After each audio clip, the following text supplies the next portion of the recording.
PGTRB chemistry bio இன்ஆர்கானிக்லேருந்து ஒரு முக்கியமான கொஸ்டின்.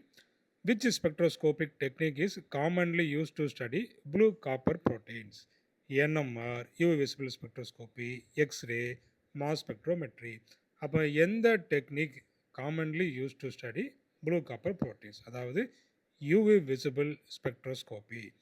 அப்போ இந்த யூவி விசிபிள் ஸ்பெக்ட்ரோஸ்கோப்பியை வச்சு இந்த ப்ளூ காப்பர் ப்ரோட்டீன்ஸை ஸ்டடி பண்ணுறாங்க. அதாவது இந்த ப்ளூ காப்பர் ப்ரோட்டீன்ஸ் என்ன பண்ணும் அப்படின்னு பார்த்தீங்கன்னா, இந்த எலக்ட்ரான் டிரான்ஸ்ஃபரில் இன்வால்வ் ஆகும்.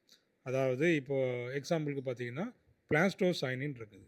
அப்போ இந்த பிளாஸ்டோசைனின் இந்த ஃபோட்டோ சிஸ்டம் 2ல் இருந்துட்டு ஃபோட்டோ சிஸ்டம் 1க்கு எலக்ட்ரான் டிரான்ஸ்ஃபரில் இன்வால்வ் ஆகும். அப்போ இந்த பிளாஸ்டோசைனினும் one of the blue copper proteins.